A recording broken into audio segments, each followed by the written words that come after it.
The unthinkable has just begun. We are the Spy-Fi guys, and this is the fourth protocol. Welcome to the Spy-Fi guys. So I apologize to the universe for that. Yeah. Wow. Justice for Dennison! Is it though? I laughed, and then I hated myself for laughing.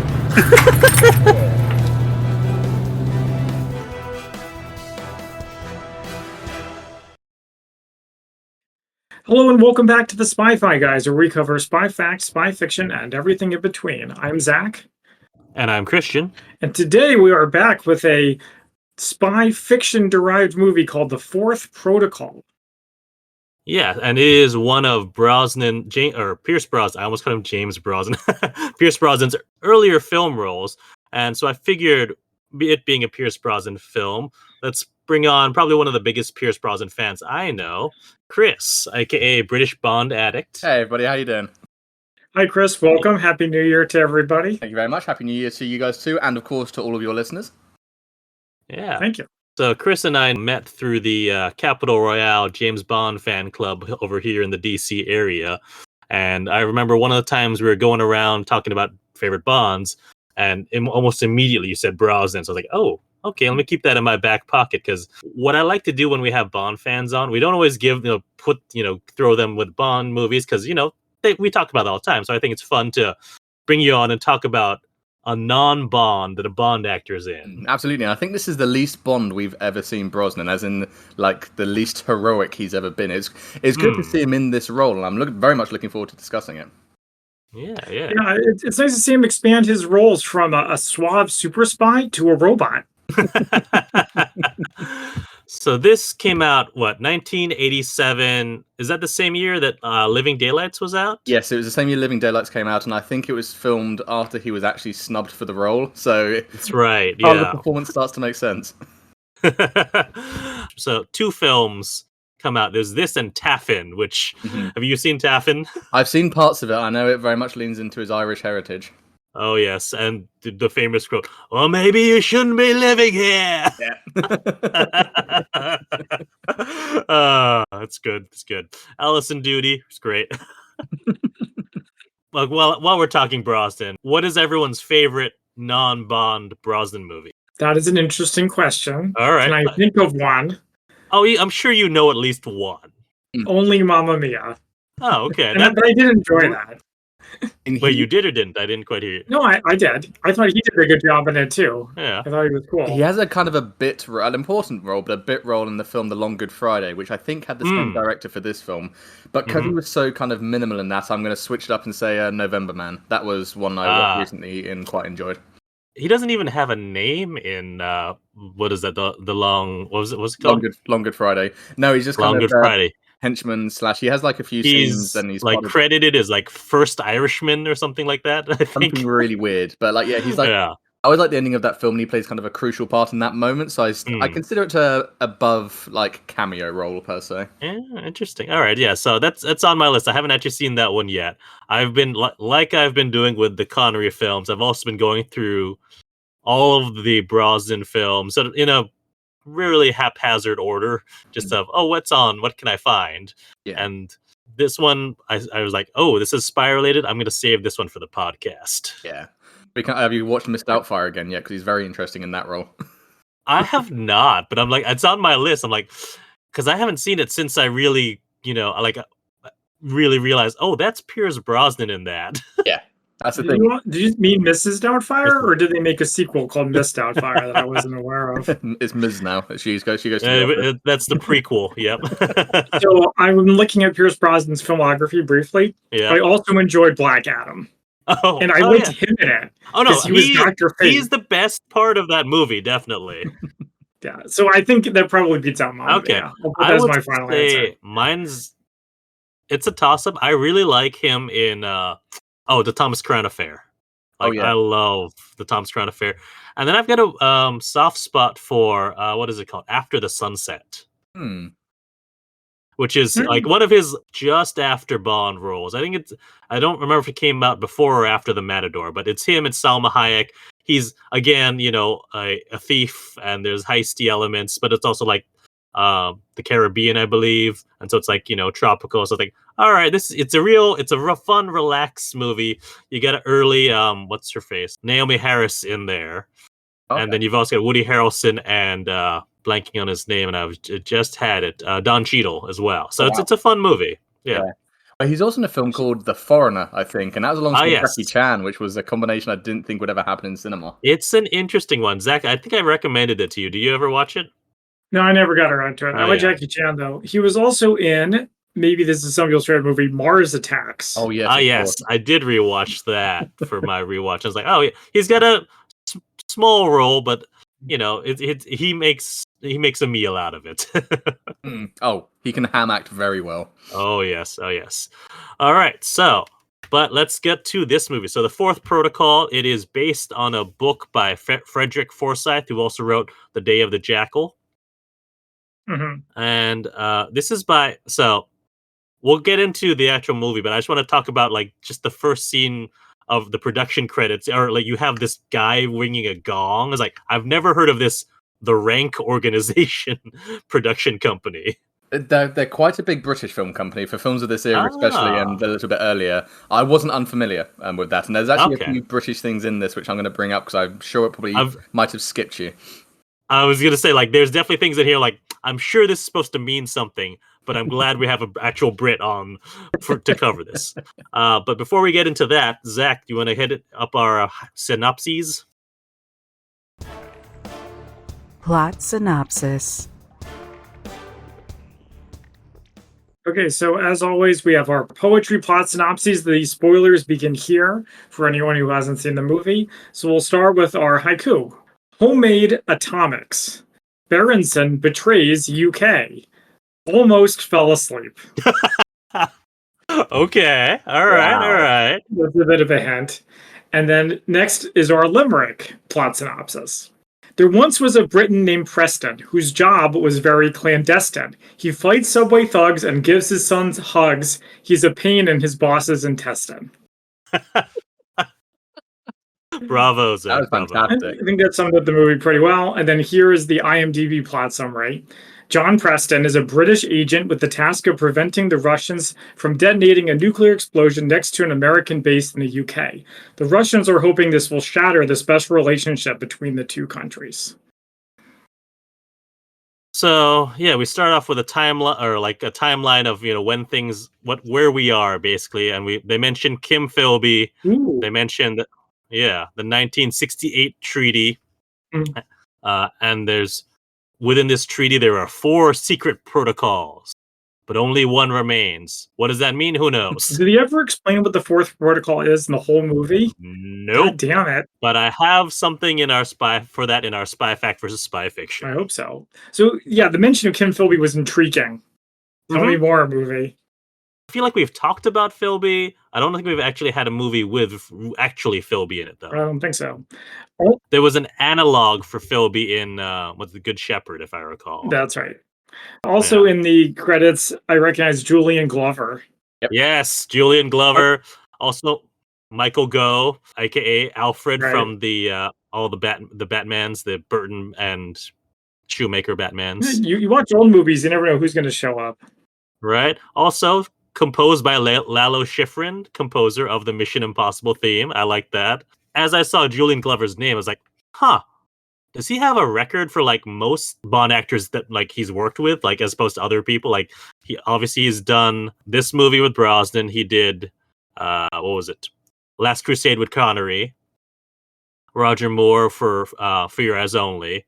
And apparently he's in Wuthering Heights with Dalton. Wow. Oh, there you go.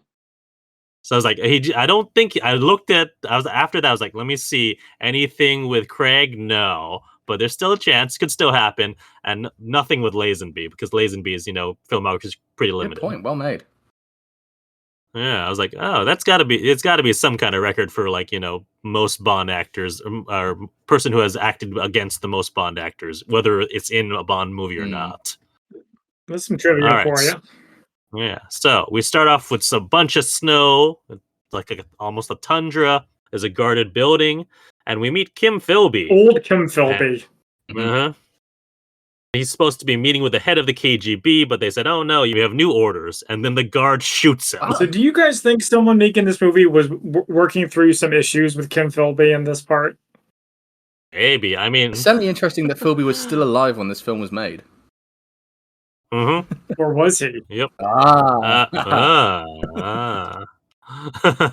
he probably was. But I just imagine the people making the movie were like, wouldn't it be great if he died a violent, sudden, scary death?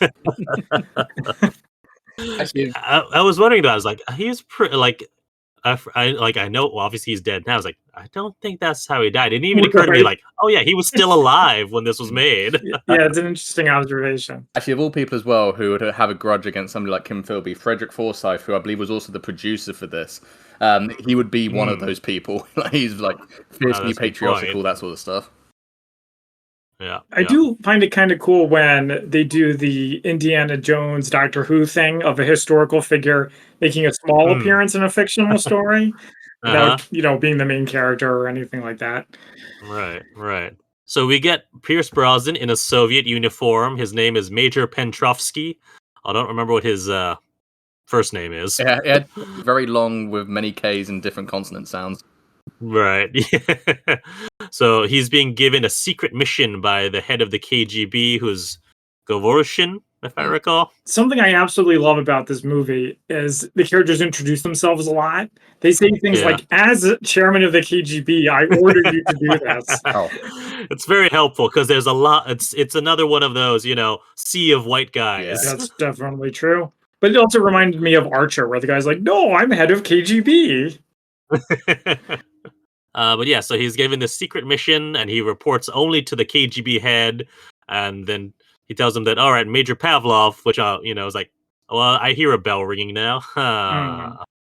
But yeah, Major Pavlov's going to brief him. We find out that Petrovsky is also the star of the Illegals Directorate, and so he's going to be expected to do a good job here. It is precursor to the Americans, right?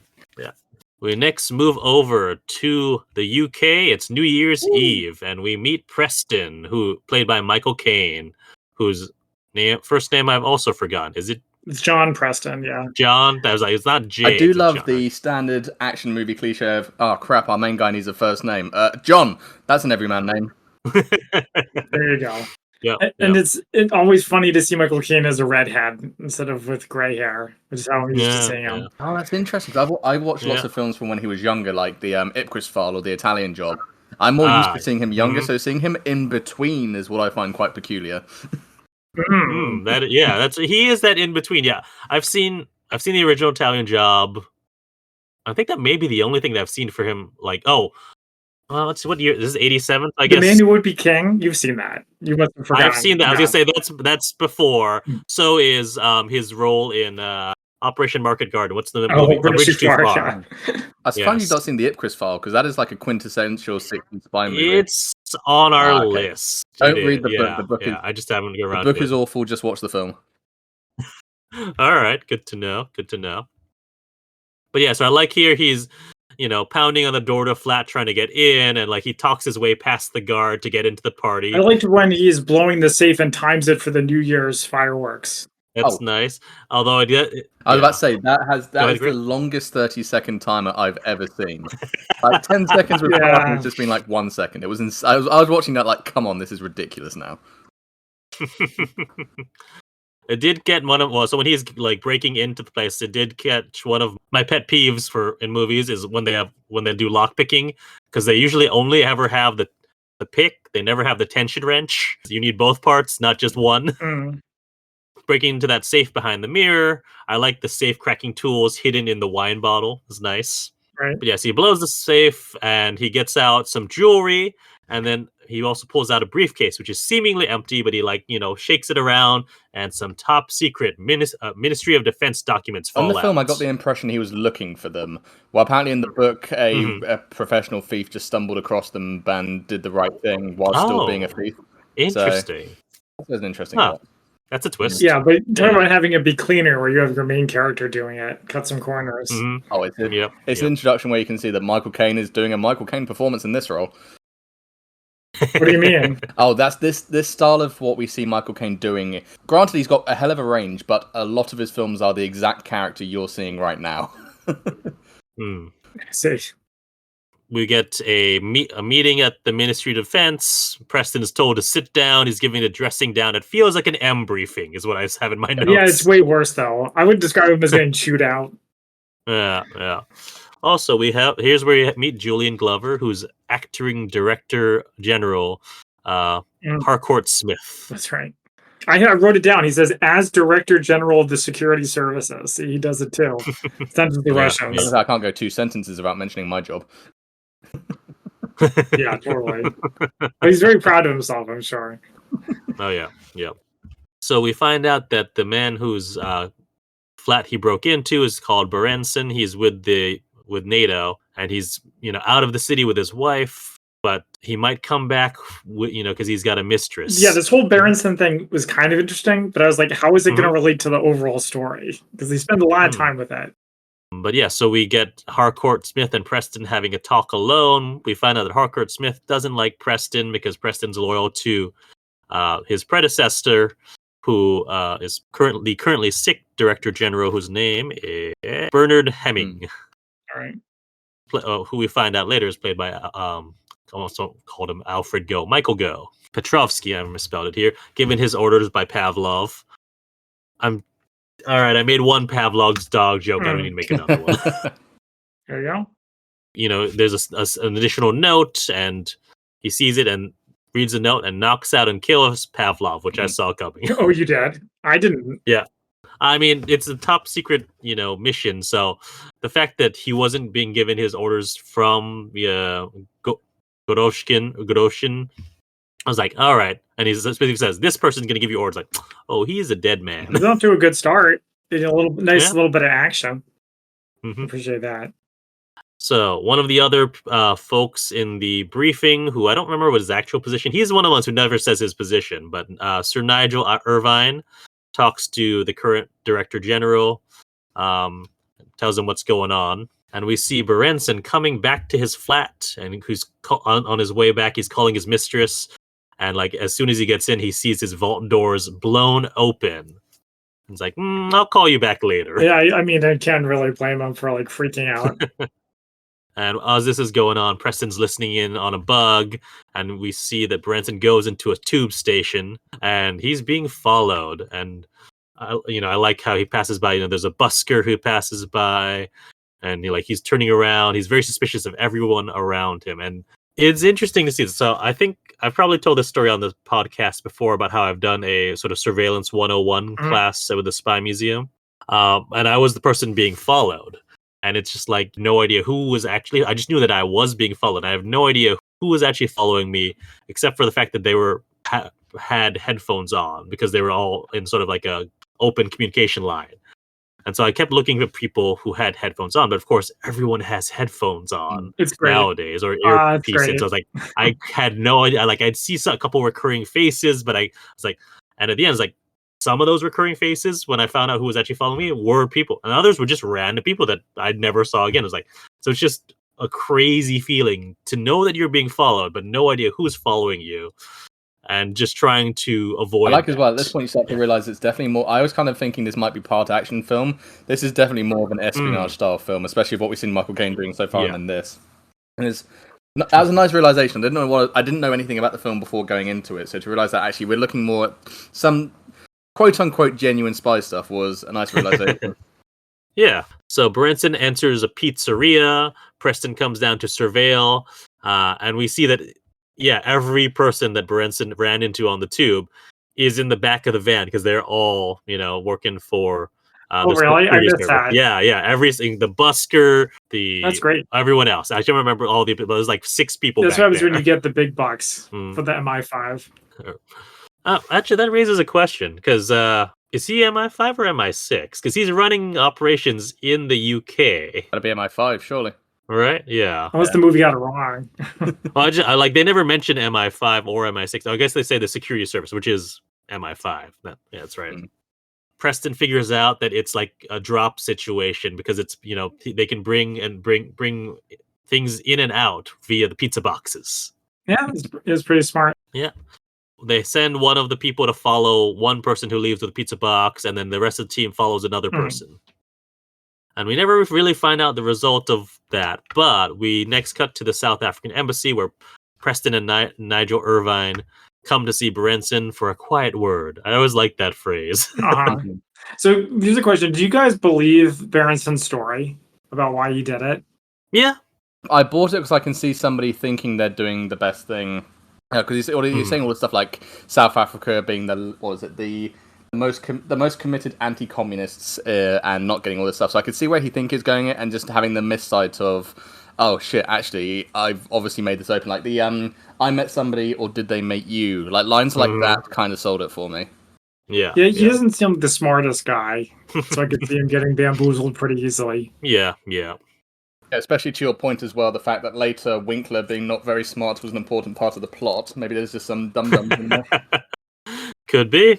He says that, we're not part of, we're left out of NATO planning due to some, political, I forget what his exact phrasing is, like, them just, political differences. Oh, you mean apartheid?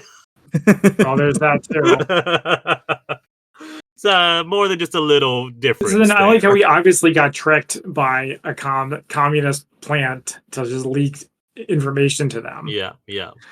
But then I liked the reveal when they were like, yeah, we're going to give you false information now. Yeah, so now he's a double agent, and yeah, it's a good turn. I mean, like, yeah, he gives them the choice of, either we can throw you in jail, or, my bunch of my men can, work on you with screws and whatnot, or you can do this. I like scary Michael Caine. It's all delivered in the most British way. It's like, I say, good chap, you might go onto your fingers and possibly your bones, or... Yeah. So we meet Karpov, who's watching news about the KGB, including there's some defector who's like on, I think was that British TV he was supposed to be on, and like they have him in the like darkened, can't see his face. I was surprised they didn't have the voice scrambler too. Well, the fact also as well is the most distinctive silhouette I think I've ever seen. If you knew that guy, you could tell. I assume in these sorts of situations they put an actor in and then darken the face to make it look dramatic and whatnot. But if they didn't, you're like, oh shit, that's Vlad. There you go. Yeah, and I like how Karpov's like, well, to that point, he like watches it and then rewinds and replays again, probably figure out, I know exactly who that is.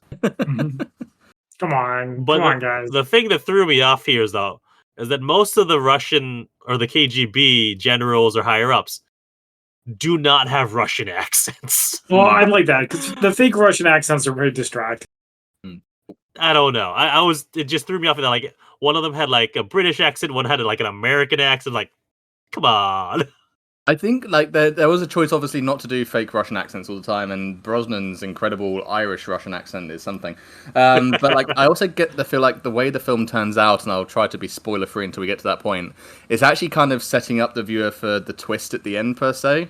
So I think part of it might have been deliberate in a very like slightly subconscious sort of way, just on like who's working through and what their true intentions are. Yeah. Gets a call from General Borisov, and Borisov is in charge of the illegals program, wants to know why Karpov's taking all of his best men, gives him details of the Petrovsky plan, but Karpov doesn't know anything about this. And this is all General Gorovshin's and plan. he doesn't squeal either. Mm-mm. Christian, did you get that joke? He's played by Ned Beatty. Yeah. Okay, thank you. Just wanted to get credit. Yeah. I appreciate its inclusion. That's your go-to for him. My go-to is, hey, it's Otis from Superman. Otisberg? Otisberg. Yeah. That part's great. Yeah. That's my favorite part. We also find out that Petrovsky's cover is James Edward Ross. That's right. What a name. What a name. I love the reveal of him in England with this like intense music sting driving a very regular Ford. Did you say a Ford? Ford, yes. An American car? Yeah. In England? It's a Ford XR3, I believe. It's just the camera pan out, and it's just like him behind the wheel, and it's like, oh no, he has 4 doors and a trunk. It's so scary. Yeah. So yeah, Ross, because Ross is easier to remember than Petrovsky. So That's right. he meets with a letting agent, or AKA, a real estate agent, as we'd call it here in the States. Yeah, I was letting like, agent. Oh my gosh, look at the spy action while he searches for a house. Yeah, he's trying to find a 3-month rental. We see that he looks out the window. There's barbed wire, and it's right next to an American air base, and there are jets flying overhead right there. All right, then this is Baywater's American Air Base. American, baby. Uh-huh. Although no, those jets did not look American. I don't know what they were, but I don't think they were actually American. Who are you as, UJ? So yeah, we go to a signal station in Russia where there's a message that's taken to Groshan, and he's told that we're proceeding with the That's plan. right. Whatever that is. Yeah. It's yet to be revealed. I wasn't that intrigued. I was curious. I mean, all right, you can start to put together the pieces. All right, there's an American air base. It's definitely going to be something to do with that. There you go. Yeah. And then we see the first of a couple of different deliveries to Ross. We see a man in the airport with skis who's got a cast on, and he drops the skis over to Ross. Right. And then here's where we see Ross meeting his neighbors who are Americans who presumably work at one of them whom presumably works at the airbase. And they're the most American Yeah. you ever Americaned. Yep. And with cowboy hats. More specifically, it's the general British perception of what Americans are like. Ah, there it is. Did you notice the Henry Bond link during this scene? Maybe, if it's the one I'm thinking of. I noticed it and couldn't believe it. It's a song they're dancing to in the airbase. They're dancing to "Stand By Your Man," which of course was sung by Minnie Driver in GoldenEye. That's a different tenuous Bond link than the one I was thinking of. Wonderful. Yeah. Well, I mean, it's not even really a Bond link, the one I'm thinking. So the actress who plays the wife, who's definitely eyeing up Ross. Right. I don't recall her name, but she also played opposite Connery in the terrible, terrible film 5 Days, One Summer. Spoiler right here. She plays his niece, and they have an affair. It's gross. Oh wow! Wow. Edgy. It's terrible. Very edgy. Game of Thrones. Yeah. And they're like, I mean, this is Connery in older Connery too, so it's just like, ew. Mustache Connery.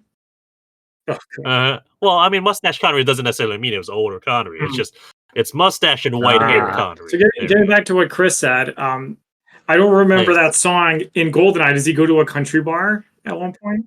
No, it's what's his name? Zhukovsky's bar. Okay. Yeah, and his girlfriend. Oh yeah, Irina, the one you can't sing. Who's strangling the cat? I remember exactly. Yeah, I remember that. I only, of course, know the song "Stand By Your Man" from the Blues Brothers. Of course. Yeah, of course. I'll tell you what. You can make an edit with the car chase, I guess, later, and possibly some bubble gum stuck. Oh no, there's glue sticking the pedal down. There's a crossover we can do. Don't worry there. There you go. Ross takes his motorcycle to a spot in ice. So I have it here in the country. Would this actually be considered the country where he goes to, where he picks up something from the trucker? I mean, I guess yes. I mean, I'm from the country myself, or at least what we call it. It's basically anywhere that's more green than more green than urban. I mean, that looked like kind of a stop off on this. That looked like a very American sort of stop off. I haven't really seen many places like that in the UK. But yeah, I'll call it the country. I mean, some of the clips to and fro between clearly parts of England, which I know quite well, and yes, I would say it was country. Yeah. Obviously, American's country is like 100 miles of nothing. British country is 3 miles between two towns. Right.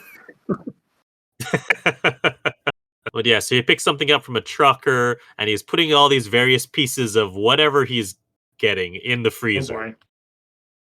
Preston meets with Harcourt Smith, and he's told that he's moving departments to C5, airports and ports. So he's off the high priority stuff, and now he's just monitoring what comes in. It's lucky that he collides with the plot.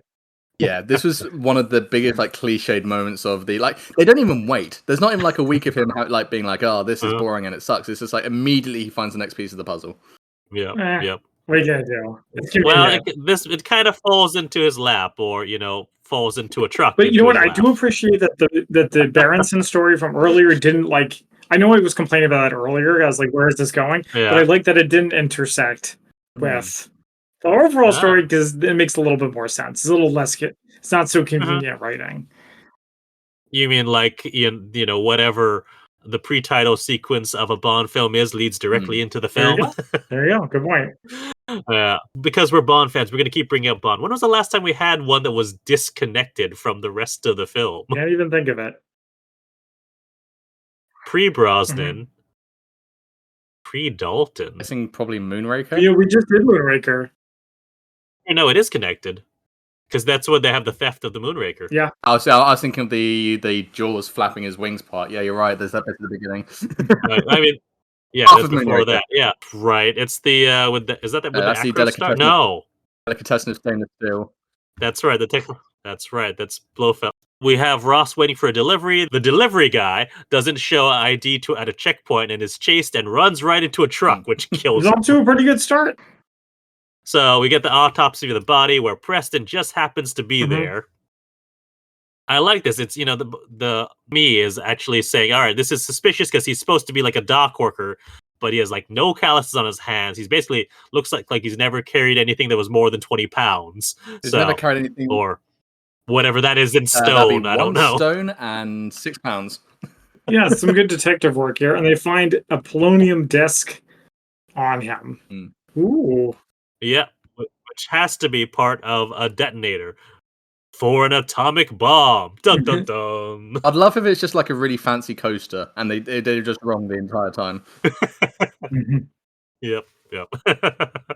Go back to General Karpov, who's being driven around by another KGB officer, who he finds out has also, or he knows has also been driving around Philby, but is like talking to the driver like, all right, I haven't seen Philby in a while.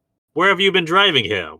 Dun, dun, Well, they do dun. the annoying cut-in scene. Game of Thrones is notorious for this, but now I can't unsee it when it's like, you, my rival, either you tell your wife that I'm cheating on her, or I will. And then they look at each other and there's a cut. And it's like, well, what happened? Did the guy just turn and walk out the door? And we never learn. We never find out. It drives me insane. I mean, we assume we can probably assume that he told him what's going on. Case, yes. Also see Karpov meeting with a scientist, Professor Krylov. Karpov wants him to tell him about the plan, tries to scare him by telling him that Philby is dead. So there we go. There's your answer. I guess there you go, yeah. I have to figure it out later. And then this is the crazy part. I was like, he also tries to threaten him with explicit photos of his son and another man. Ooh. And says, we don't tolerate this sort of thing. He'll be sent to, a labor camp for 5 years if we don't cooperate. And they weren't even suggestive photos. They were full on in the moment. Yeah. I was surprised to see Sometimes that here. being in surveillance pays off. Good stuff. Yeah. We get Harcourt Smith arguing with Preston because Preston's reported about the body, but he doesn't believe him, and it starts waving around his authority. Oh, I'm the acting director general. I have authority, and now you're suspended for insubordination indefinitely. That's right. But to be fair, all people to pull off the line acting head sunshine, I think Michael Caine is in the very small percentage of people that can actually make it work. Oh, yes. So, by the way, half of this movie, I thought that Julian Glover was Jared Harris. Oh. Have you guys ever noticed they look kind of similar? I can see it. Yeah. Wow. Now that you say that, that's funny. Oh, gosh. Yeah, I really do see that. Oh, wow. Oh, wow. So the guy acts like a total jerk at this part. That's the only thing I have. Oh, and he takes him off the case again. Well, takes him off a different case. Last time it was the Berenson case. Now it's this case. Yeah. Which he just magically happened to find. So we get Preston on the tube. There's a black woman who's being threatened by skinheads, and Preston gets up, knocks the skinheads out in like 2 punches, then it gets off. Great part. But here's I liked it. Also, I don't know. I remember how I found this, but apparently one of these guys who's playing a skinhead is the voice of Daddy Pig and Peppa Pig. Oh, it's the Orphan Grace. I don't know if it was the one talking or if it was the one who doesn't talk. It was like, now I kind of want to go back. It's like, do I hear Daddy Pig in all of this? That's quite the career trajectory. Right. Although if I recall, like his voice for Daddy Pig is just his voice. So it's been a while. Rest though. in peace, David Graham, voice of Grandpa Pig. Oh. What was I going to say? Something interesting about this as well. I need to watch the film a few more times to see if there's any sort of like symbolism and stuff. I do find it very interesting that we see the skinhead wearing the Union flag in that scene, and then the next time we see the Union flag, it's the very wholesome him playing with the automatic plane in his glider. I'd like to see if there's actually more of a thread running through, because both seem like very OTT examples to have the Union flag in frame. Interesting. I did notice, in a couple scenes when it is on the box for the model plane, but I was like, it didn't really register for me that the skinhead. Aren't they like chavs, or is that the term? Oh yeah, people still say that. Oh yeah, chavs are still a thing. Do you know what chavs stands for? Council houses and violence. Yes, chavs are very much still a thing, and those chaps were definitely Chris, chaps. I told Christian about this already, but have you seen the meme where it's what Americans think the English are like, and it shows James Bond in a suit, and then it says what Europe think the English are like, and it shows a football hooligan like passed out in a gutter. Yeah, the football hooligan passed out with a beer next to him, a fight going on behind. Yeah, that's right. Actually, find out what the English think the English are like. I can only imagine. So actually, speaking of memes, the next part with the where he visits his son was the "Are you winning, son?" meme. That's what it reminded me of. Yeah. So yeah, he comes home. He gives his housekeeper the night off. His son is playing with army men. We see a picture of his presumably dead wife, either dead or divorced. We don't really presumably dead, or else he wouldn't still have her picture. That's true. Good point. And so we go to some naval officers arriving at a hotel lobby, and Ross is there waiting. He goes to the bathroom. They're trying to make a transfer of the radio, but they're caught by someone. Ross goes to confront him. This was interesting here. Like, Brosnan saw him. My immediate thought was that it's, someone from MI5 or a cop or something who's observing them. But Brosnan stops her. Oh, this is a gay man who was trying to, yeah, that's what I thought too, Christian. I thought he was into it. That would have been a twist. That's the thing as well. They also you could not act more guilty in that scenario. Just turn around and stare until the guy literally leaves. Asks him if he has a room here. No, but my car's nearby. So they go in his car, and Ross is about to have the guy go down on him and then kill him with a knife. Ross is back in his flat, and the doorbell rings, and it's his neighbor, his American neighbor, who's inviting him down to the base to a few beers. They go bowling, which apparently Ross is great at. Yeah, this is great. Well, he's an illegal, right? He got trained to do American stuff. Yeah. There you go. The American's wife's like so in love with him. Oh, she is so into him. To be fair, it's Pierce Brosnan, so it's not hard to believe. Pierce Brosnan as like a robot. He shows like no emotions at all, like ever. But I loved. Then they dance to "Sometimes It's Hard to Be a Woman" again. No, it's not again. It's different, but the song is also from the Blues Brothers. Okay. I was like wondering what the connection was. Oh, interesting. Wait, actually, it's the same song. It's just two different parts. The same song. I was talking about this moment earlier. I got our scenes mixed up. Hard to be a woman that leads into "Stand by Your Man." And this is after Moscow Mules, by the way. I love the kind of like the fact he's driving a Ford. The fact when they're in the American base, they're drinking Moscow Mules. It's not subtle, but I do appreciate it. Yeah. There you go. Yeah. But yeah, so the wife is definitely trying to put the moves on Ross, but he like has to turn her down because he's so focused on the mission, and he's like at home upset about it. I wondered if part of it as well, if there was a thing in his head about like, this is just me going off a tangent while I was watching this. Like, is there also like a repulsion from people who are so patriotically Russian to Americans? Like, is there a part there where he's like struggling with, I'm angry because I wanted that to happen, and it's like, and these American women or all that sort of thing. I wonder if that was like a character bit. Interesting. It could have been there. I'm wondering if it is because this, like we said, this is based on the novel. So I'm wondering if there's more of that in the, like motivation in the novel. Get some of his internal monologue or something like that, or at least something saying he felt shocked at himself for being attracted to Americans. Right. Okay, this is going to be a weird tangent I'm going to go off on, but like I always find it interesting how films are that are based on novels, what they do to try to present any of that internal monologue, whether it's just they actually say something or if they like have to express it all with just facial expressions. But I don't know if it's a favorite, but just the most curious one that I've seen is the 80s Dune, where they just have voiceovers of what all the internal monologues You know are. what we need to bring back is characters talking to themselves in movies. Yeah. I think like the version we got of that was like Brosnan late. I think it's a later scene. Brosnan's in bed after looking through the window at the woman, and then kind of groans and looks to the side. And that could be all manner of things he's feeling. I could have been like, shit, I left the oven on. Yeah. Like, you really just don't know. Preston and his son are flying a model airplane. This is where we get that Union flag. Oh yeah, I like box. that Union flag box. It's fun. Yeah. And we have Irvine coming to see Preston.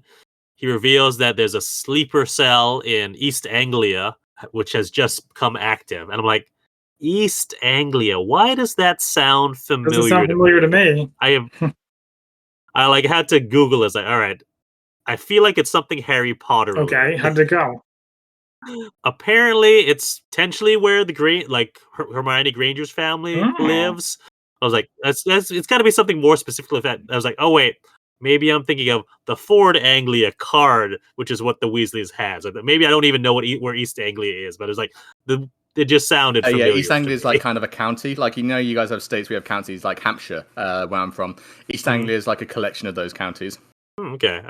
But yeah, so that sleeper cell has come active, and they sent out 2 messages, and we know that the Soviet spy who's assembling the bomb is looking for a replacement disc. So what Preston has to do is has to go through all the recent immigration records of Soviet bloc citizens and try to find who the courier is going to be. And they said, oh, what about Harcourt Smith? Is he going to interfere? No, he's too busy working on getting a knighthood. So they also mentioned that the Soviet agent building a bomb violates the 4th protocol. So I can only assume that the 4th protocol is don't build homemade bombs in each other's countries. I think the thing I saw when I did a little bit of research was that 4th protocol is the unconventional transportation of nuclear devices from one country to another. There you go. So instead of being like, hey, I've got a nuclear bomb, I'm just moving it over here. Yeah, it's a fully assembled one. You just do it in pieces. Yeah, so Preston's working with a lab tech who's teaching him about how the atomic bomb would work. This looked like, do you guys remember Mac? Well, did you guys ever have like an old-fashioned Mac they're using in this movie? I think I used... Do you remember Mac Paint? Yeah, I do. That's what this looked like. It looked like he was just drawing the circles in Mac Paint. Yeah, pretty much. Find out that the uranium that's needed is small, about the size of a child's football, or as we'd call it in America, soccer ball. Right. It threw me off. I was like, because we see it later, it's like around. Oh, of course. I didn't notice football. That. Yeah. They said it's like twice as heavy as lead too, right? Yeah. Something like that. Yeah. So Ross gets the delivery of the uranium, looking like a kid's toy. We see Karpov and Borisov discussing the plan. Blows up at the American base. The Americans get blamed, which will, rip apart NATO. But if he's caught, Russia will get blamed, and they'll be right back in the Cold War. If not World War III, if the nukes don't start flying, which they might anyway, if a device goes off. I don't think they thought this through very well. No, not really. I mean, it depends on what Gorovshin wants. Does he want World War III? Does he want... What does he want? It's interesting the choice of will we back in the Cold War thing is when this film was made and released, they were still in the Cold War. Like, obviously, it kind of sounds like it was coming towards the end, perhaps, and they might have been aware of it. Certainly compared to where we are now. Yeah. I believe they were probably in the era of Perestroika and Glasnost. So that era, but maybe it's more like we'll be back at the height of the Cold War is probably what they should have said. It's interesting that the Russians are fearing that. I quite like that sort of little bit. Try to think of options. Can we use the professor? No, he's going to change his story. The minute we try to get him to testify to anything, or we could try to get rid of Gorovshin. Well, I want to be still alive. Thank you very much. So instead, Karpov will watch and wait. So we next cut over to there's an orchestra performance, and as all that is going on, someone's delivering shoes to Ross. Presumably it's another component, and he puts the whole shoes, not even trying to figure out what part it's supposed, just the whole thing in the freezer. And we have Preston looking at all the recent immigrants from the Soviet bloc on his old-fashioned Apple computer. Right. With a little Return track of of that. British racism. Yeah. We see Ross loading a gun, and this is hilarious to me.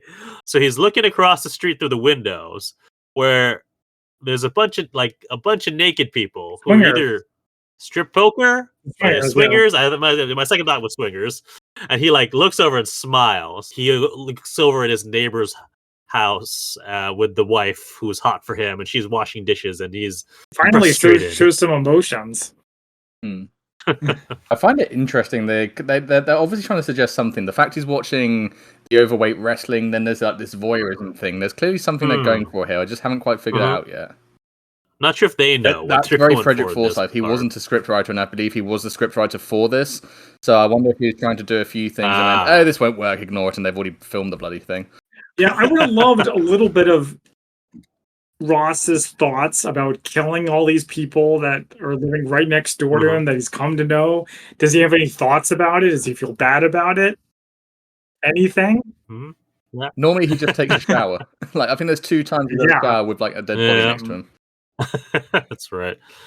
Yeah, so we cut over to a port office where someone's going through immigration, and we see someone taking photos of this particular passenger through some one-way glass. And Preston is at his computer still, going through the list. His son wakes up, wants to help. And says, "Are you winning, Dad?" Yeah. Like as they're going through it, we see the camera zoom in on Heathrow on the screen. Dun, dun. And on a bus from Heathrow, we see a woman get off, and she meets Ross. This is Irina Vasilieva. Do you recognize her? No. Well, plays Zora. Is that one of the replicants? Yeah, one of the replicants. I don't remember which one is Zora. And she's also T'Pol's mom on Enterprise. I never watched much Enterprise. What? Oh, I love Enterprise. Is that the one that has... Because it has been a long road getting from there to here. Enterprise the one that has the really weird like ballad song as the credit sequence? Yeah. Yep, that's what I was just referencing. But anyway, so with this movie, I liked how she had red hair, because of course she did. We get the phone ringing at Preston's, then we find out that they have a lead. So back at Ross's flat, they get back there, and there's jets flying overhead. And this just reminded me, so I've been to Virginia Beach a few times, and sometimes there are just like F-18s just flying right overhead, and they're just so loud, and they were not even as close as the ones that are pictured here. So the fact that they're just like that low, it must have been so loud. It's not a particularly unusual thing. You see it more towards Wales. I mean, there's been times where I've been rock climbing in Wales, and the jets have been lower than me while I've been climbing. So like they don't mind that stuff, and they don't care if you do mind.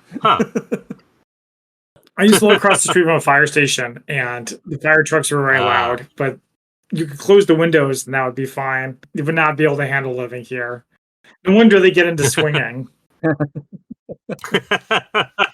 But Ross and Irina are supposed to be posing as husband and wife, but there's only one bed. I think not, Comrade Major. Yeah. Preston gets, picked up by one of the other security service people and is given a file. It's the man from the port who we find out has, came in under a forged passport under the name of a spy that the FBI busted 3 years ago.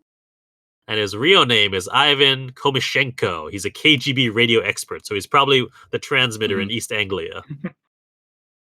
So we see Irina given the supplies. She was told she was working the attic. Ross tries to offer her a drink. This is one of the things that you were just talking about, Zach, where we never get an answer. Does she take the drink, or does she just turn it down? It just cuts. Again. I like this part. This was crazy. I didn't realize what was going on until it happened, because we see, Ivan is on the train and the train is pulling away.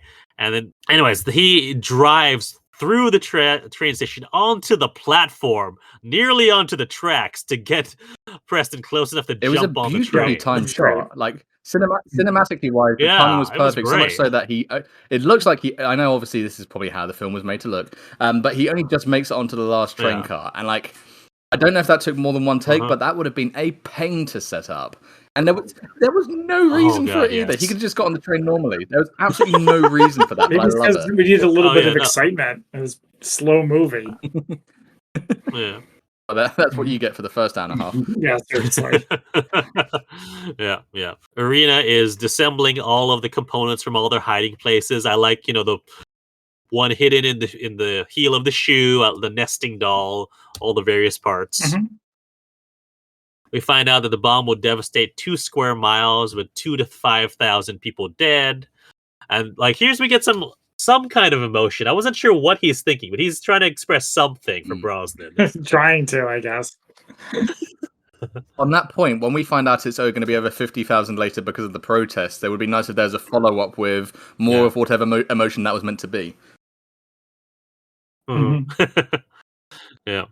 So Ivan gets off the train. He's looking behind him. We see that. I like this shot. Preston, he's on the other side of the tracks, and you just see him get revealed as the train goes by. It's a classic cliche, but it's a good shot. Cinematography-wise, this film had a split focus shot, and it pulled it off without you guys even really noticing it. Then, not you guys, but the audience. Which one? No, I didn't even notice it. What's his face? Again, so many damn names in this film. When they're saying oh, actually, your information has gone to the Russians. With him in the foreground and Caine in the background, you can see the split cut between the two. Split diopter, huh?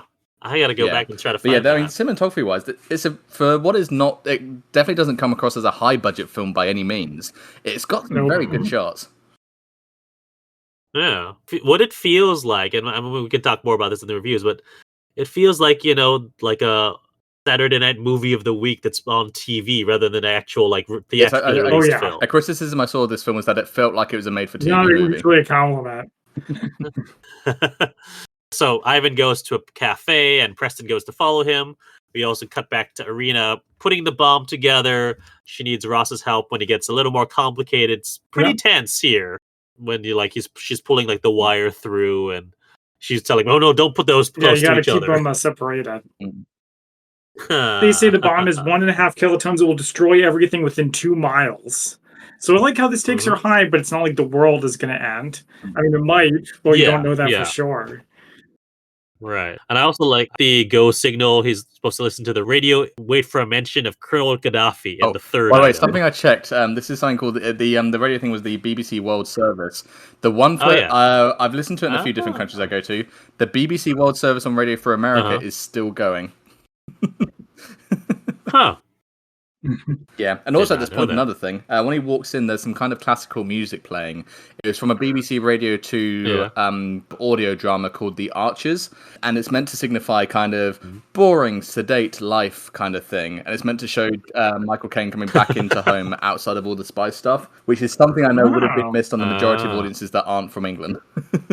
Didn't get that at all. Yeah, there's lots of little context clues here and there. You just think it's kind of background radio, because there's not even any voice acting in the clip, it's just the theme tune to it. But there's loads of little things like this which I love, which I knew that some people wouldn't, quite rightly, would have no reason to understand. Right, yeah. The code phrase Colonel Gaddafi on the radio, it made me wonder what if they had to report a news story about Colonel Gaddafi. Right, yeah. Breaking news. Wait, Christian, to remind you of the code phrase for D-Day on the radio. Do you have it memorized I do? What was that? The long sobbing of the violins of autumn. And then wound my heart with a monotonous languor. So, Chris, the reason why I say this is because Christian and I volunteer at the Spy Museum, and there's a World War II section where it's a recurring video clip where they play that. So we just hear it over and over and over again. Oh, boy. Yeah. I feel for you that you've remembered it. I also feel for Christian, who's clearly trying hard to block it out. Trying to forget it. Yeah, I did recently even I was stationed there for a spy camp thing where I volunteered, and I was they had me start in the World War II part, and then once I was sure that all of the kids were following me, I was supposed to move around. So I was waiting there for a while to them because so I was all right, I'm gonna pretend to be reading this newspaper which I brought as a prop, and just completely block out the video. Arena gives Ross the folded note, and then here's where I got a golden eye flash forward. Oh, yeah? because Irina, there's a timer was at 2, and when Ross isn't looking, she sets it back to 0, which reminded me, of course, of Alec Trevelyan. God didn't give me this face. It was you setting the timers for 3 minutes instead of 6. It's funny how he keeps running into timers. Yeah. That's the thing as well, this entire film, like, Octopussy, like, the entire time watching this film, I had Roger Moore's, I'm more concerned about an atomic bomb going off on an American nuclear base. I had that going through my head the entire time of this film. Does he say that in Octopussy? Yeah. I haven't seen that one. Yeah, straight to our Steven Berkoff. Oh, man. Oh, yes, that's right. Well, that may or may not be one that we'll record in a We might bit. get onto that soon. But Yeah. yeah. So, what's your name? What's the Russian woman's name? Irina. Irina. Just like Zukovsky's girlfriend. So she sets the bomb to 0 time. So it's like, oh, are they going to set up a thing where they kill each other? You know, because he's been killing everybody so far. Yeah. So like here, when he gets the folded note from Irina, he uses like this like a way to unencode the message, and then burns the note, and then seduces Irina. Yeah, after he gets the instructions to kill her, which is interesting. Mm-hmm. Yeah. Yep. Oh, the scene where they're shredding the faces, was that before or after this? Okay. That's after this. It's not too far from now, but it is after that. So we also see that Preston is still watching the cafe as all this is going through. There's been sort of cutbacks to him where it's just we're still watching. Ivan hasn't left. And then post-coitus, Irina sees the imprint of the note that Ross had decoded, which in big block letters says "kill her." That was like full-fisted holding the pen, scraping it down. Apparently very dramatic though, and I appreciate that. Yeah. And like Irina tries to I'm not sure if she's trying to stop him or trying to tell him that the bomb's gonna kill you. But before she does, she's shot through the pillow, like in the chest. Yikes. Kind of had an inkling that she was going to die, but I wasn't expecting it right there. So that surprised me. So Preston finally gets some backup. We find out the cafe is owned by some Greek Cypriots who entered the country in 1978 and have been deep cover ever since. But now that his backup's here, he can finally get some sleep. I like how he's got that cot in the surveillance room and then just immediately goes to sleep. It's like, I didn't look it up for spy fact versus fiction, but that's, I think in Burn Notice, they talk about how that's something spies need to be able to do like immediately. Yep. I feel like it's mentioned somewhere in the Fleming Bonds too, probably, that he can just sort of fall asleep immediately. What he does is that he sits down and he memorizes a clock of the time he needs to wake up, and that sends him off. Nice. That's great. Yeah. If only. Of course, once he's asleep, that's when Ivan actually leaves the cafe. So they go to wake up Preston. His team wants to go after Ivan, but Preston tells him, let them go. He's only a small fry. The real prize is what's in the cafe. That's right. We see Ross, packing up all of Irina's stuff. And then we see a newscast about a rally to protest the American base there. And people watching the cafe say that there's someone standing at the end of the road, tall, well-built, carrying something and moving towards the cafe. Of course, this is Ross. So, yeah, I do like how things eventually start to come together towards the end of the movie. Yeah. Thing that he's carrying is a motorcycle helmet. So there's all right, we got to find his motorcycle, put some sort of homing device on it. And this is where Gorovshin gets word that everything is in place and he's shredding all the files. Yeah. Is he doing this for deniability if he gets caught, or why is he doing this? I would presume just to cover his tracks. Yeah, just getting rid of all evidence. And also, it's a very dramatic way to show that they're cutting ties.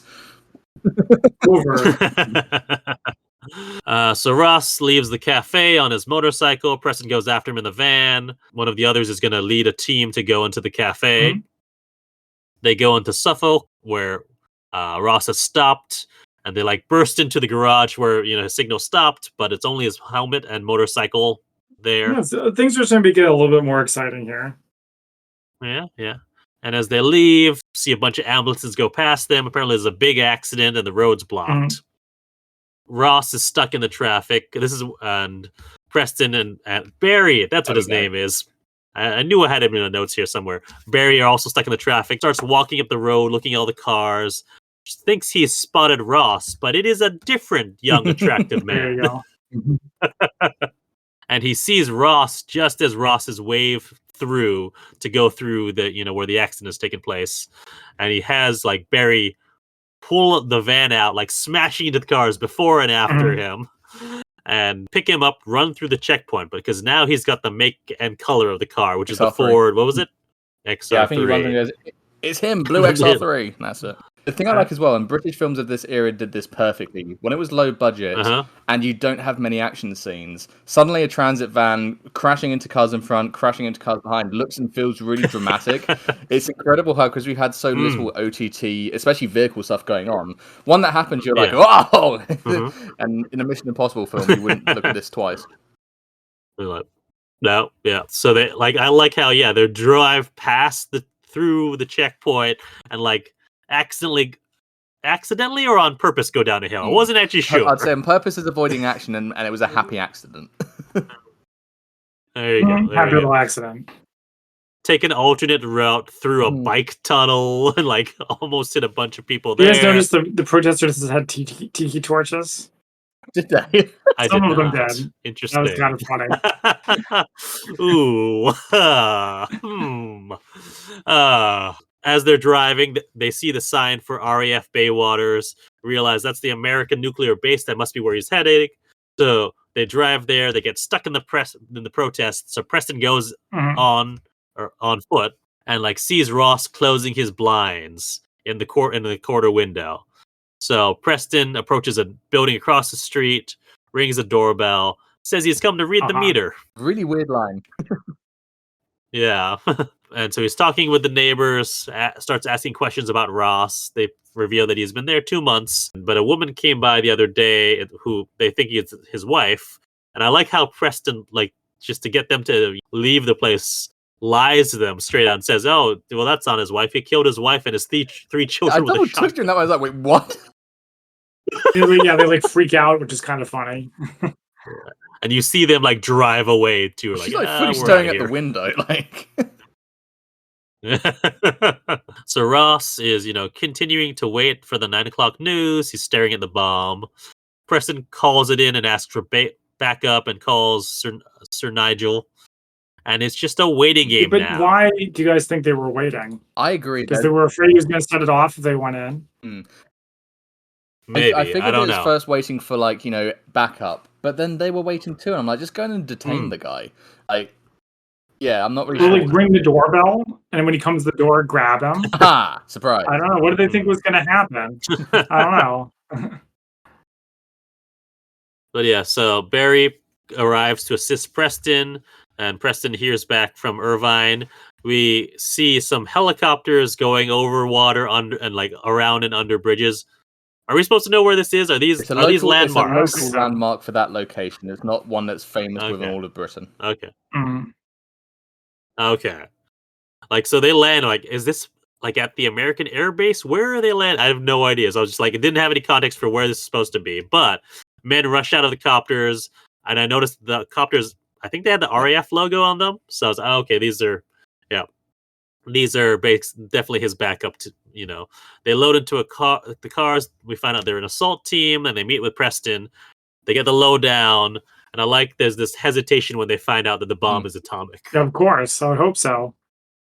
Yeah. So hey, there's why they were waiting, because it's an atomic bomb. Yeah.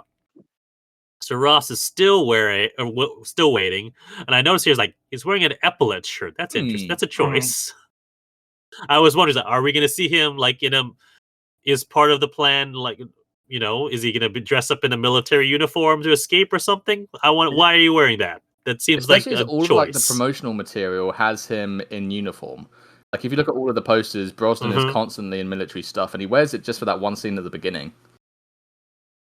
Yeah. Which he looks good. At the beginning in of the film, when you first introduced to me, had very much GoldenEye 64 cartridge vibes. That specific look where the eyes are specifically angular for some reason. He had that at the beginning of this film. Yeah. And maybe an extended cheek. That massively. Well, I didn't realize. I thought he was younger than 34 during filming this. I didn't realize he was 34 years old. Caine was only 20 years older than him in this. Huh. Wow. Oh, wow. Huh. 34. Wow. It means I've got 3 years to look that good. He's did I look that good 4 years You look ago? like I good don't now, think that's so. all that matters. Hard to compare to Oh, Pierce thanks. Brosnan too. Yeah, it's true. That is an ideal to live up to. So I don't know. Anyway, so he senses that something is amiss. He turns on the radio, looks out the window, but doesn't see anything. And the assault team is watching one of their men sneaking over as like a scout. The lead from the assault team are watching the van approaching the house. And as they're like moving up, there's a kid looking for their cat, and they're like, Come on, "Stop!" Ginger! Ah. Tim planned for everything. Oh, and then so they're just like, we need to do something. We are exposed. So the scout grabs the Yeah. kid. It's great. He like kidnaps the kid basically. Yeah. And he's like even shouting, "Let me go, let me go." Mhm. Ross is listening. He finally hears Gaddafi mentioned and goes up to the attic. And once he does that, Preston can see him moving. So Preston goes over to the house. Mhm. Ross, inserts the key to activate the thing, and he's like, has sense of something's still amiss. So he's like trying to open the door for the timer, but sees that it's locked.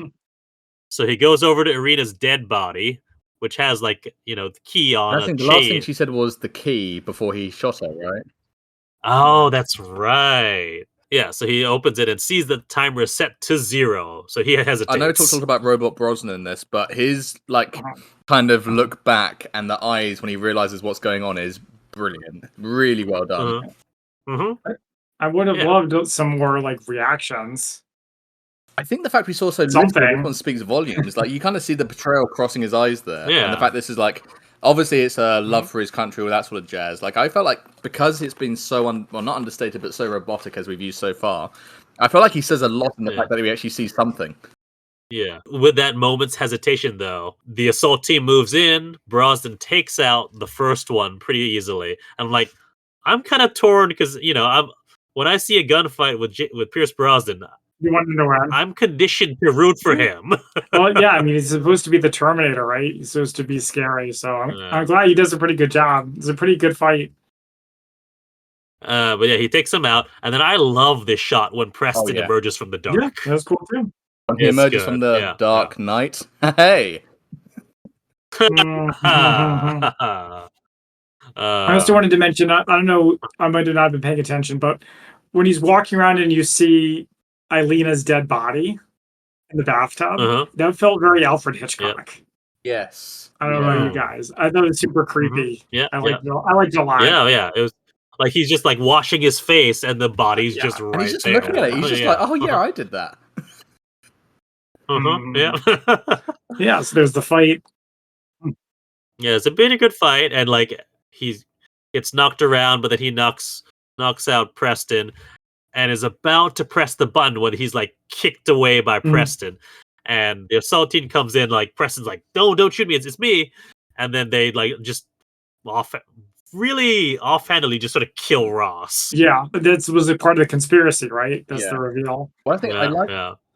Sorry, boss. Orders. I liked as well that it seemed like Brosnan would have beaten the shit out of Caine. It was just circumstance that kind of gave Caine the upper hand in that situation, which I like because there's no way you can pretend that Michael Caine is going to be able to take on Pierce Brosnan in that moment. No. No. I suppose not. Yeah, I remember watching this scene where they shoot Ross. Like even sitting in my chair last night, I did just kind of go like, "What?" Like that was a nice surprise. That was a good introduction to the rest of the twist of the film. So Preston is driving to Bernard Hemming's funeral. His kid is waiting in the car. Says it'll just be a minute. So we see Irvine get up and walk towards something. And in my mind, I was like, oh, he sees Preston. He's going over to talk to Preston. Instead, we find that Irvine is meeting with Karpov. I don't love this reveal, by the way. And they were roommates. No? I feel like there was enough going on that we didn't need like a conspiracy on top of everything else. Preston finds them, wants to know why Ross was killed, why was he executed on Irvine's order, recognizes Karpov, and starts to put stuff together and asks Karpov, why did you send Ivan with such an obviously forged passport You torched your entire operation. He says, I think you gave us Ross in exchange for evidence to destroy Gorovshin. With that, you might just end up as the next head of the KGB. Which, of course, was exactly the idea. To which he responds as the head of the next head of the KGB.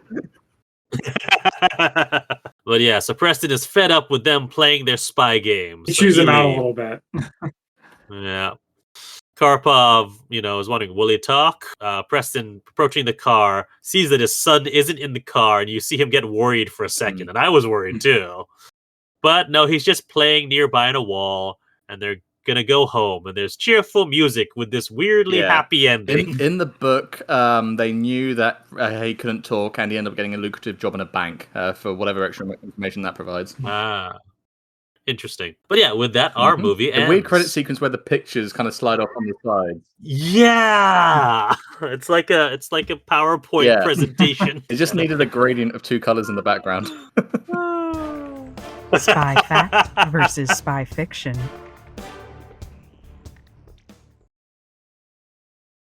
Okay, so with the movie recap over, now it's time for our spy fact versus fiction. This is where we talk a little bit about where the movie is incorrect or where it was close to the truth. So Chris, as our guest, we usually ask the guest to go first if you would like. Mm-hmm. Do you have anything?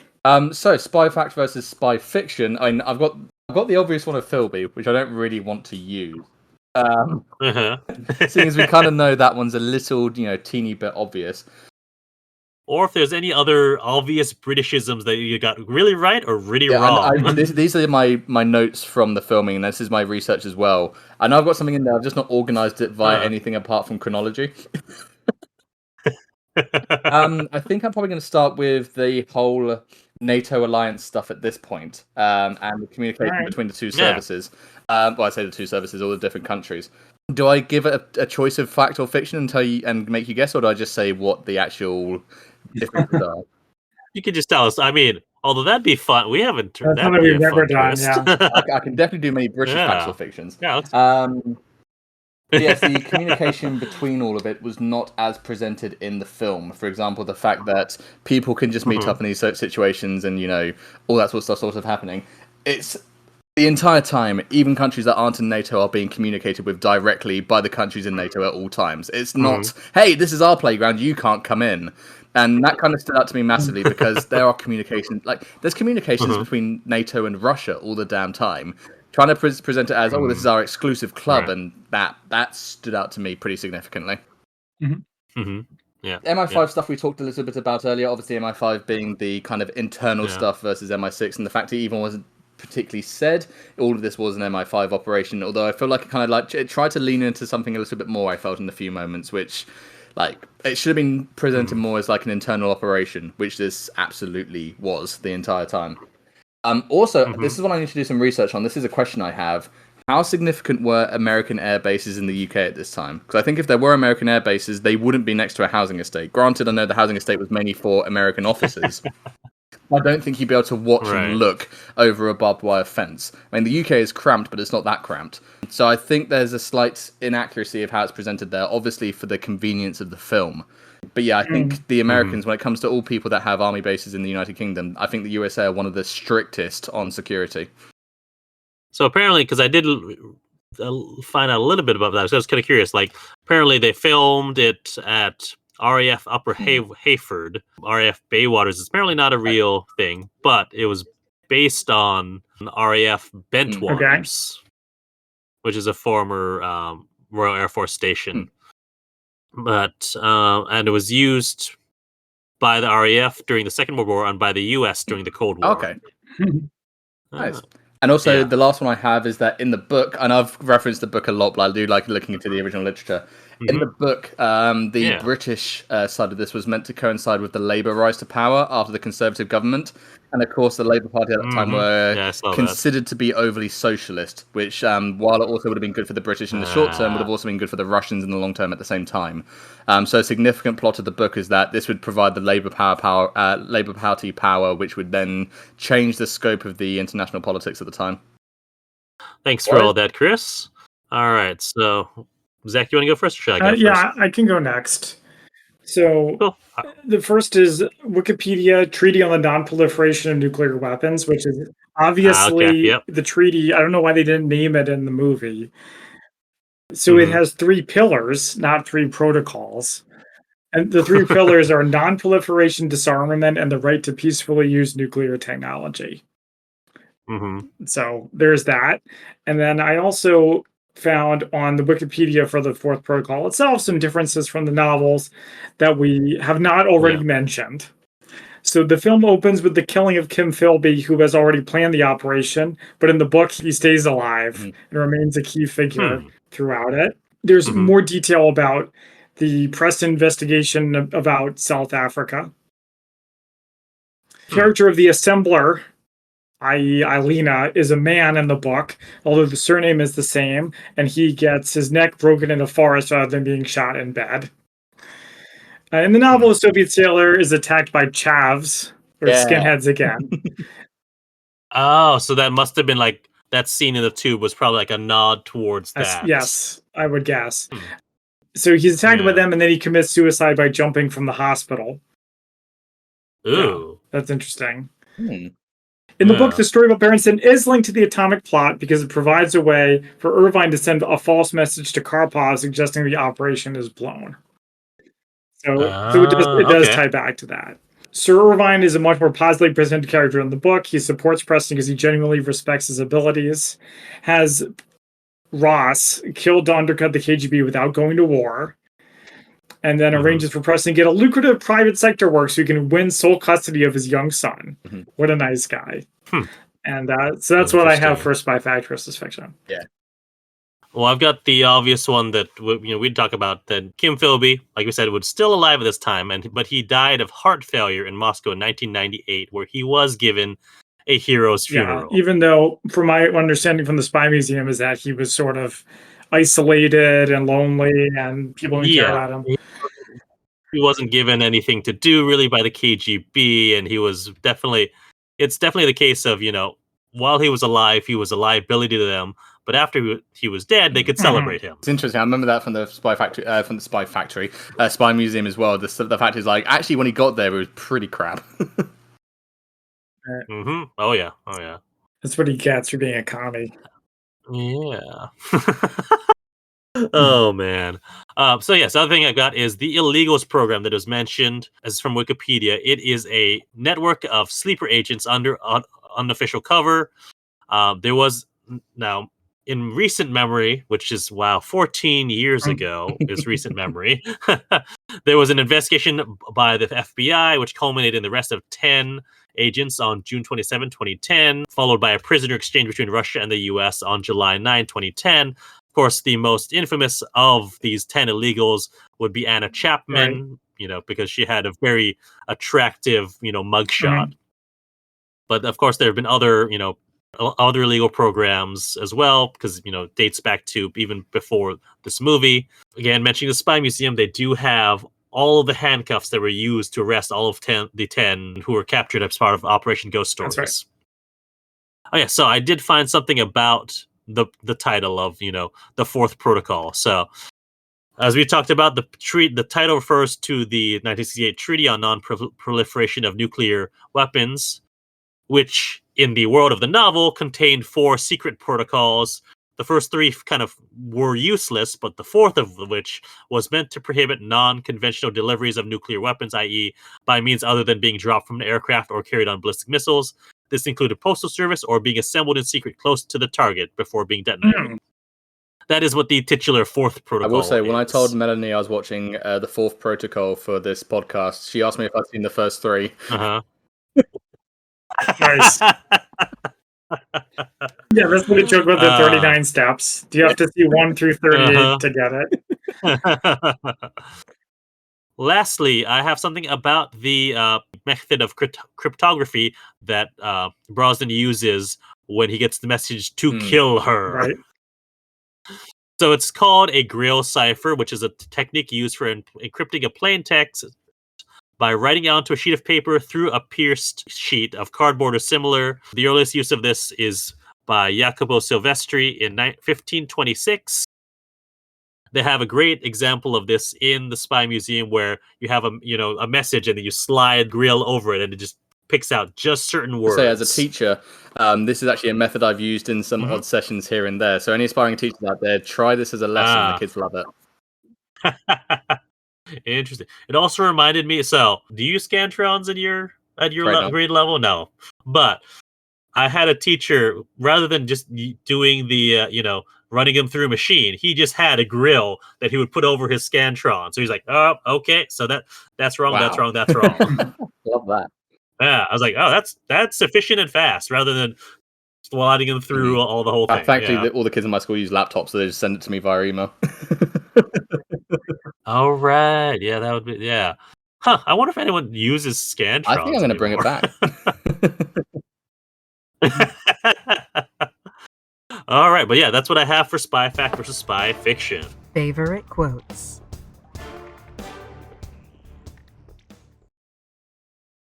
All right, so next we have our favorite quotes from the movie. Chris is our guest. Would you like to go first?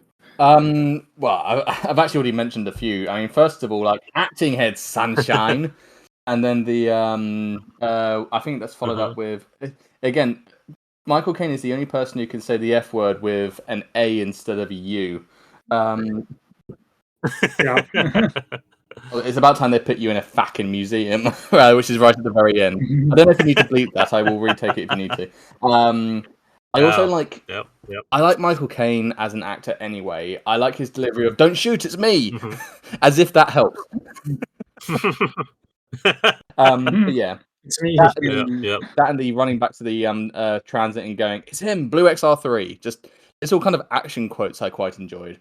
It came to actually like deeper quotes. The "I met someone" or "Did they meet you?"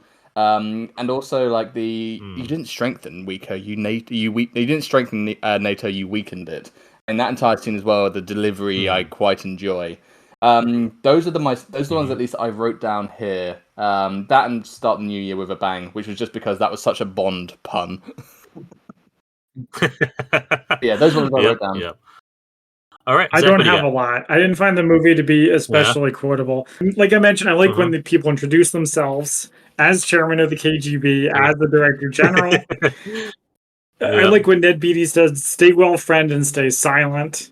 When one of the Americans says, "Dystrovia, that's Rusky for up yours." That was one of mine. Kind of looks at him. But my favorite one, I don't know why I think it's cool, because it's not that cool of a line, but I still really liked it, was when Michael Caine says, "A long way to go for pizza. I think we'll join him." That's nice. So I liked when Michael Caine said, when they're through the big, van chase, he says, "Who signed for this van? You did." Also, if you notice, that guy grins for the rest until the scene cuts out. He's got a shit-eating grin on his face the entire time. Oh man, I also like the Strovia. That's Rusky for up yours. I also like how Brosnan. There's a subtle thing where you hear the Americans say it, and then you hear Brosnan, and he pronounces it better. It's like, oh, will they pick up on that? Nope, because they're too drunk. That's right. There's also a chance that's the assumption of the British pronunciation versus the American. Yeah. So my favorite quote, though, is actually it's a continuation of the one that Chris had, which says, "Well, it's my prerogative as head of this country secret service, acting as Sunshine. But if you ask me, you're acting like a complete arsehole." Acting. But again, Caine makes it work. It does. So good.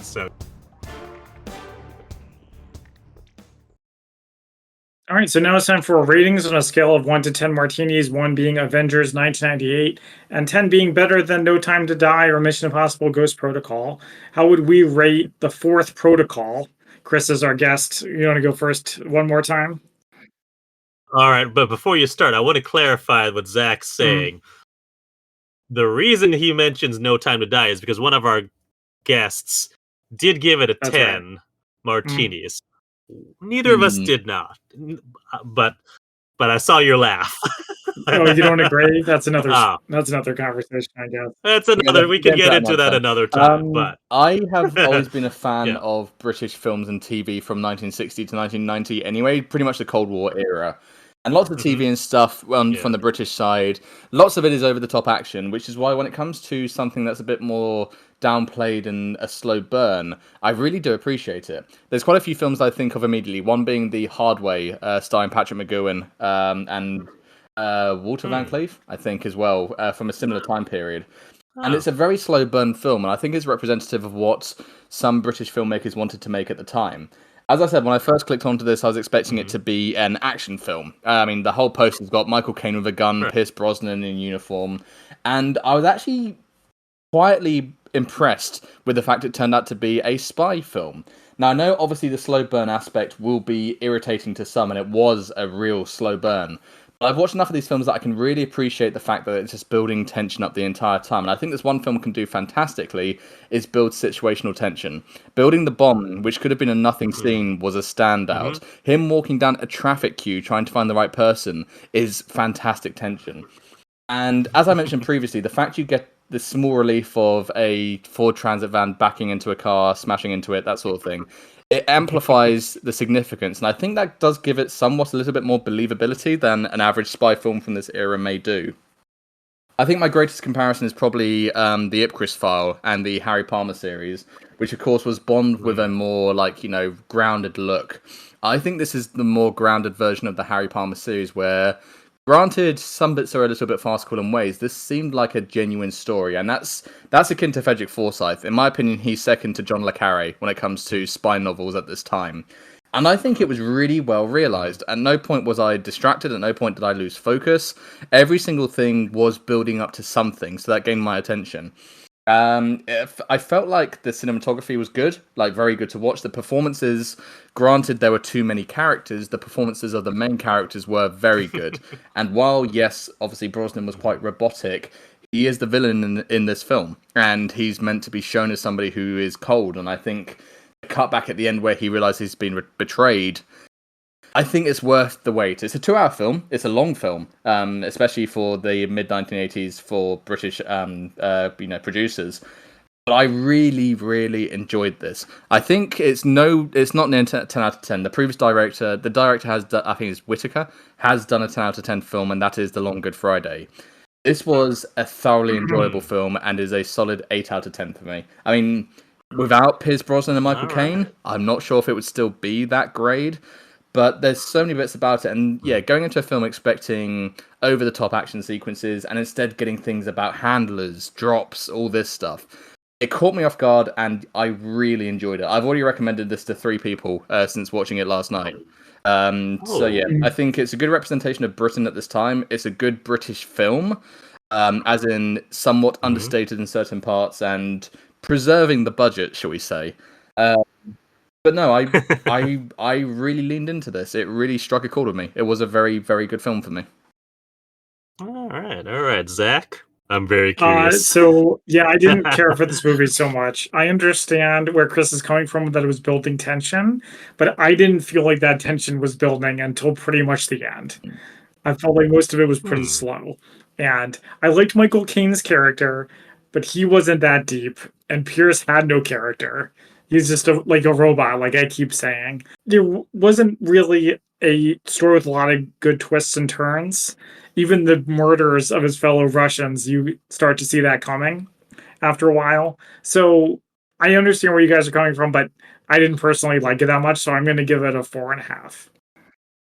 Ooh, wow. All right. Interesting. So I'm definitely in the middle of you two.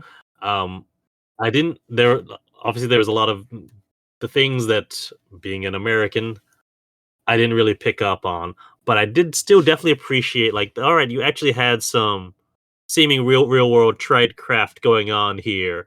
For example, not chasing after Ivan and actually going after what the actual prize. And, I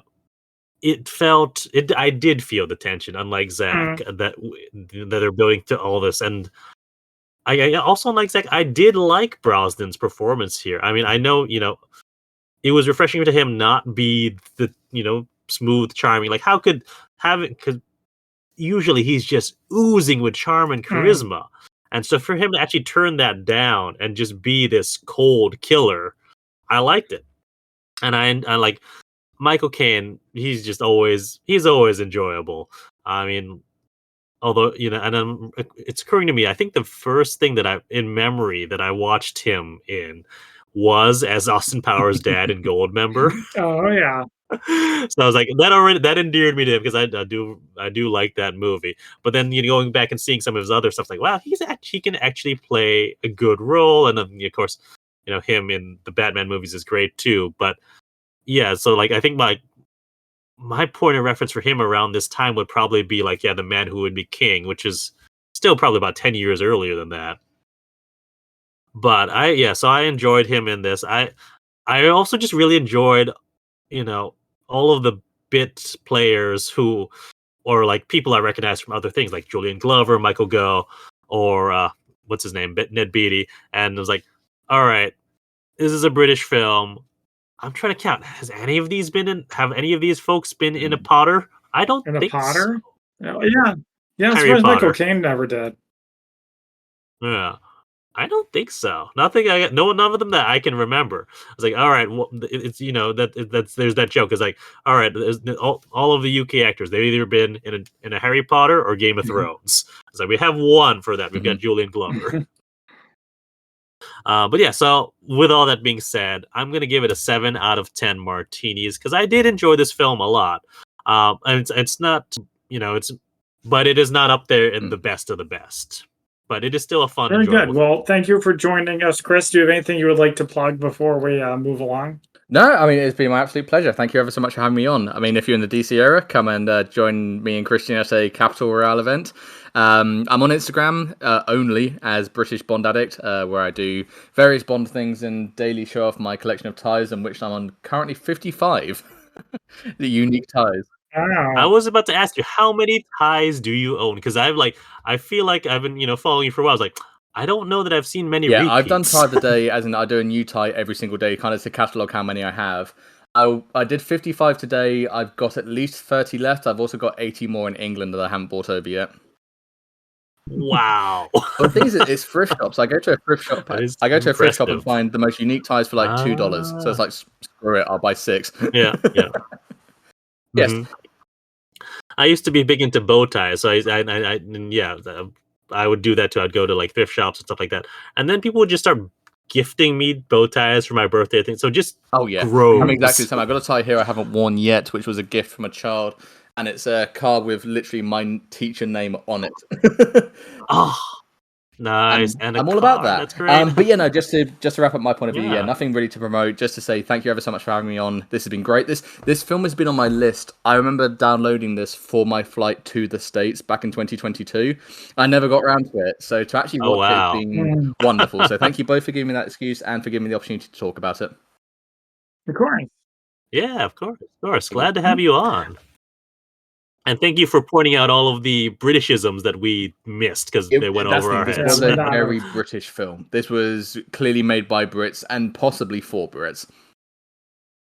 Yes, that's right. Thank you, Chris, for joining us today, and thank you all for tuning in. You can find us on social media, the Spy-Fi Guys on Facebook, Twitter, Instagram, and YouTube, as well as our merch store at redbubble.com. Until next time, I'm Zach. And we Christian. are the Spy-Fi Guys, signing off.